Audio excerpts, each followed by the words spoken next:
ChatGPT Plus is free for college students through May. Here's the thing. You've got a lot to do between now and then. Studying for finals, writing papers, trying to keep your life on track, and ChatGPT can help with all of it. It can quiz you for your econ exam, make a study guide from your French notes, plan out your meals and study breaks. It can get really specific on how you like to learn. It can even help you come up with ways to stop procrastinating. So from now until summer break, take advantage of all the ways ChatGPT can make your life easier. Restrictions apply.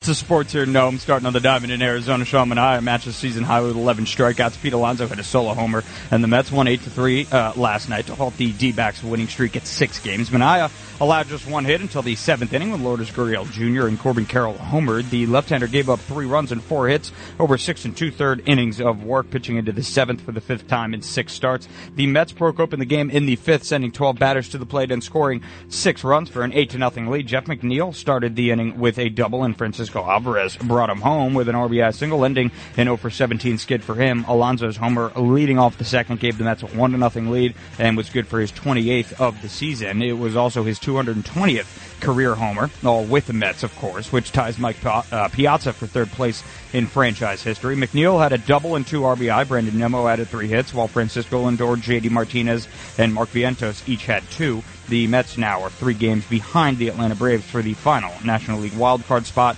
Up next for the Metropolitans, Luis Severino gets the ball in the 2nd game of this 3-game set in Arizona. First pitch from the desert is scheduled for 9:40 p.m. As for the Yankees, they were shut down by Washington southpaw Patrick Corbin and are out to a 4-2 loss to the Nationals.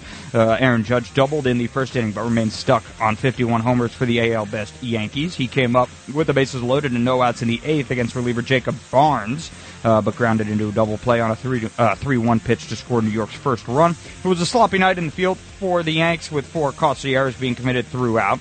Starter Garrett Cole, who did not allow a run in either of his previous 2 starts, gave up 3 runs on 6 hits, 4 for extra bases in 5 innings of work. From the trainer's room, Luis Gil and his lower back strain through a live batting practice, while Anthony Rizzo homered in a rehab game for Double-A Somerset. Up next for the Yanks, Carlos Rodon gets the ball in tonight's Rubber Game Series finale. First pitch from DC is scheduled for 6:45 p.m. More news trickling out of the NFL as well as we gear up for Week 1 action next week. The hold-in up here is officially over for Cincinnati Bengals star wideout Jamar Chase. He is expected to play in the team's season opener, I should say. Coach Zach Taylor confirmed yesterday. After missing all of training camp, Chase participated in the team's 2 light practices this week and will continue to be involved as the team ramps up for its first game on September 8th against the New England Patriots. The 3-time Pro Bowl selection has 2 years remaining on his rookie deal, including a 5th-year option that is worth $21.8 million.